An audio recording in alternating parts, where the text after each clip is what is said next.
경고하신다는 제목으로 말씀을 전하겠습니다. 19절은 미혹되어 진리를 떠난 자를 말하고 20절은 미혹된 자를 죄인이라고 말합니다. 곧 미혹되어 진리를 떠나고 결국 죄짓고 사는 인생이 된다를 말합니다. 그런 자를 다시 진리로 돌아오게 하라, 하나님께 돌아오게 하라를 말합니다. 본문에 돌아오다가 두 번 나옵니다. 곧 돌아와야 사망에서 구원을 받고 허다한 죄를 덮게 된다를 말합니다. 그 말은 돌아오지 않으면 계속 죄 짓는 인생이 되고 사망에 처하게 된다를 말합니다. 이때 사망은 영원한 사망을 말합니다. 지옥의 형벌, 영벌을 말해요. 안타까운 것은 본문에 미혹되어 진리를 떠난 자는 애당초 불신자 타종교 무종교인이 아닙니다.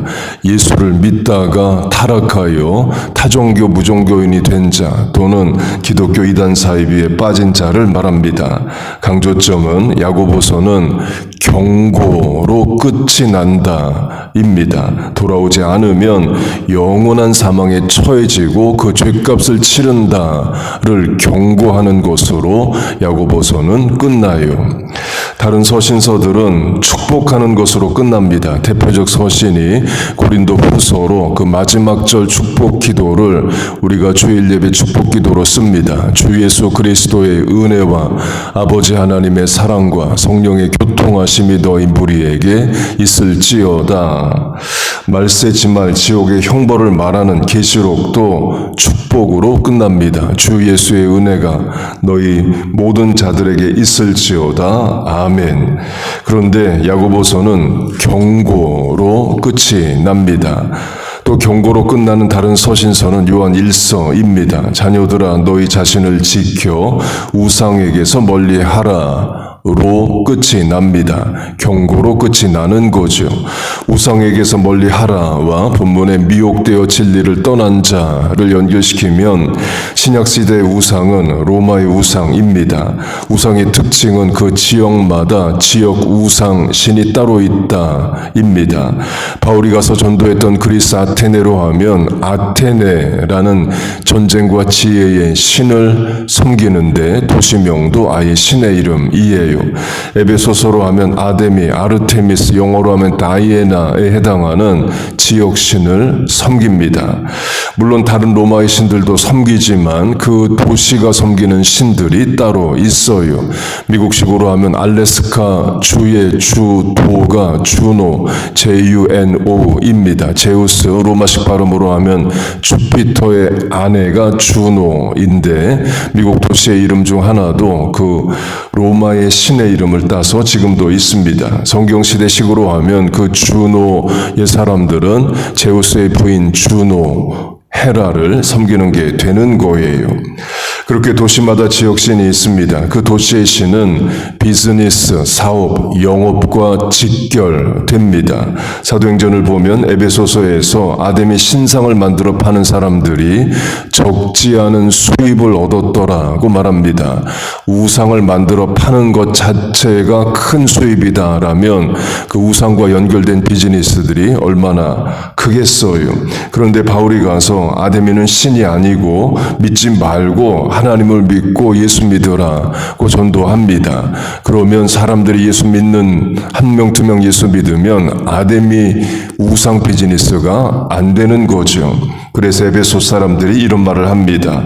우리의 이 영업이 천하여질 위험이 있을 뿐 아니라 큰 여신 아데미의 신존도 무시당하게 되고 영업이란 말을 합니다. 그러니까 우상을 섬기는 것이 영업, 비즈니스, 사업, 이익이 된다는 거죠. 그런데 예수 믿게 되면 사람들 예수 믿으면 비즈니스가 안 된다는 겁니다.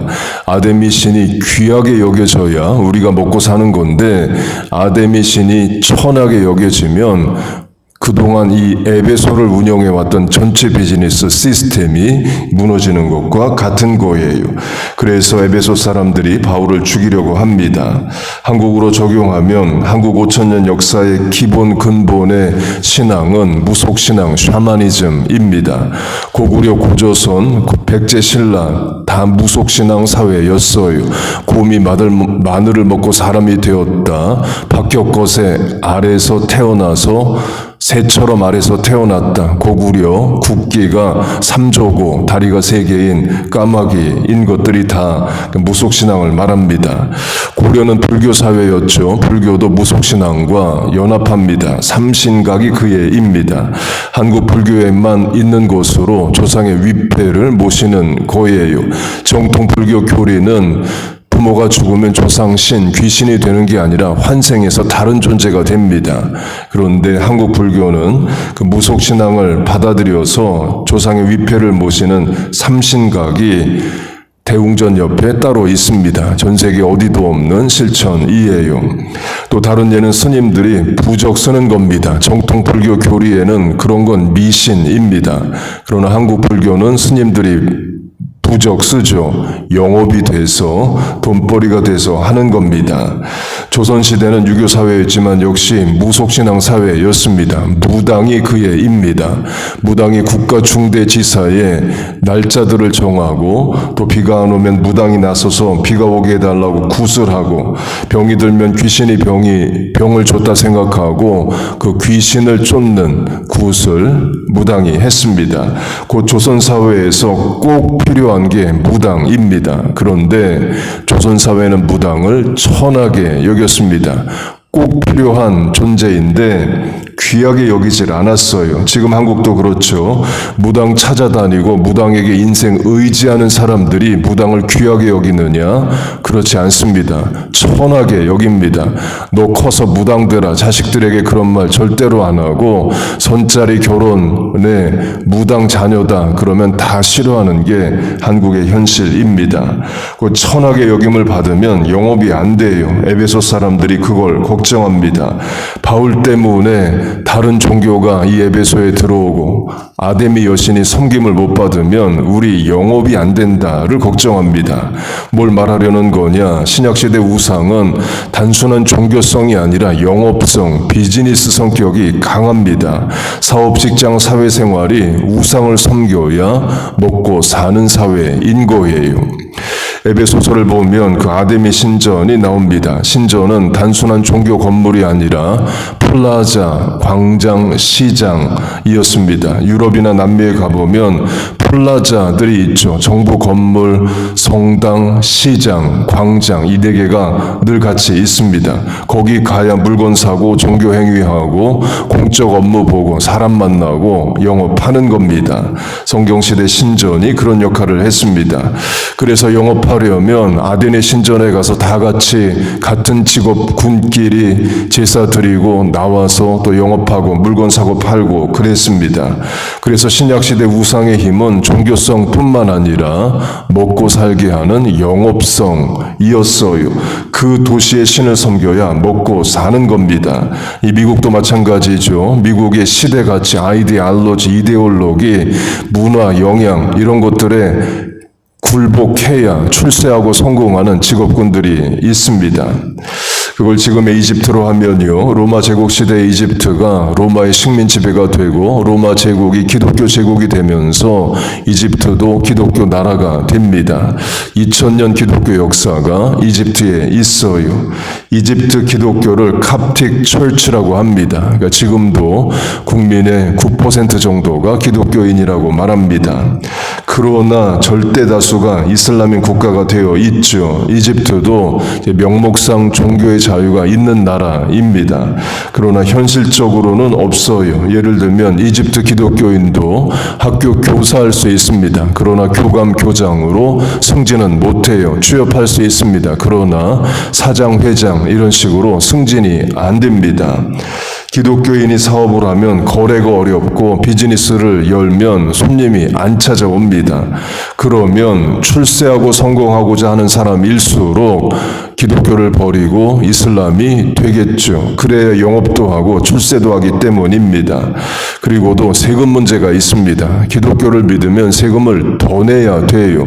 똑같은 비즈니스 하는데 세율이 다르다 그러면 손해나죠. 세월이 흐를수록 점점 더 이슬람화가 됩니다.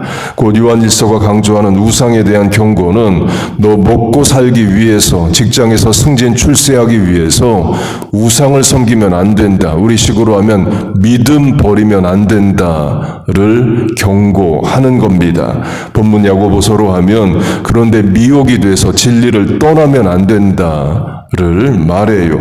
너 출세시켜줄게, 돈 벌게 해줄게, 성공시켜줄게. 그러면 교회 안 나가겠다. 이런 교인들 지금도 얼마든지 있을 수 있습니다. 독일 문학으로 하면 파우스트가 젊음, 사랑, 성공 다 시켜줄게. 그러면 멤피스토 마귀에게 영혼을 파는 것이 죄된 사람의 본성이에요. 미국식으로 하면 케이티 페리라는 유명한 여자 가수가 있습니다. 우리 자녀들 다 아는 또 오래된 또 유명한 가수이에요. 목사님 딸로 교회에서 찬양팀 했습니다. 그러다가 세상에 선발돼서 너 출세시켜줄게, 성공시켜줄게 해서 완전히 세상 가수가 됐어요. 뮤직 비디오 보면 이 목사님 딸 출신인데 신앙 버렸겠구나 하는 거 다 드러납니다. 분명 출세했습니다. 그러나 믿음은 잃은 것으로 보여요. 그런 유혹, 미혹이 강합니다. 우리 자녀들 죄짓고 출세하고 죄에 타협하고 성공하는 것들 보면서 나도 그렇게 해서라도 성공해야 되는 거 아니냐, 이런 유혹 가운데 살아갈 수 있습니다. 영업 사업에서 예수 믿으면 손해나게 만드는 시대를 우리가 살아갑니다. 그걸 다 이기고 견디고 믿음을 지켜야 됩니다. 당연히 어렵습니다. 그래서 하나님 의지하고 순간순간 믿음을 달라고 기도해야 되는 거죠. 그래서 본문과 요한일서는 경고하는 겁니다. 위로와 축복의 말씀을 못해서 안 하는 게 아닙니다. 경고를 해야 하는 상황이라는 거죠. 그만큼 죄의 유혹이, 세상의 미혹이 크다를 말합니다. 적용하면 우리가 부모로서 자녀에게 너 잘 되라, 너 잘 되라 이런 말도 해야 되지만 죄 지으면 안 된다, 믿음 지켜야 된다, 어디 가서든지 하나님 사람으로 살아야 된다, 분명히 경고 가르쳐야 됩니다. 그래야 그 자녀의 삶도 믿음도 영혼도 영생도 가정도 다 지켜냅니다. 더 출세하려다 망하는 겁니다. 더 성공하려다가 믿음 잃어버리는 거예요. 결국 우리가 끝까지 믿고 의지할 분은 하나님이십니다.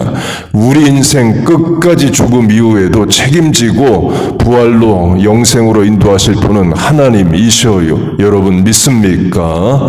그 하나님 앞에 바르고 옳게 살아야 됩니다. 하나님께서 우리와 자녀들의 삶을, 사업을, 영업을, 판단력을, 믿음을 지켜주시기를 주의 이름으로 축복하고 축원합니다. 아멘. 기도하겠습니다. 하나님 아버지, 우리와 자녀들 믿음 지켜주시옵소서. 영적 분별력 주셔서 세상에 죄짓고 출세하는 그런 미혹들, 유혹들 다 이기게 하여 주옵소서. 넉넉히 이길 수 있는 큰 믿음 허락하여 주시옵소서. 하나님께서 말씀을 통해 경고하실 때 경각하게 하시고 깨어있어 기도하고 말씀에 순종하는 우리들 다 되게 하여 주옵소서. 하나님, 오늘도 하루 첫 시간 하나님 앞에 드립니다. 남은 시간 공간들에 역사하시고 우리를 도와주옵소서. 이 아침에 간구에 응답하여 주옵소서. 예수님의 이름으로 기도하옵나이다. 아멘.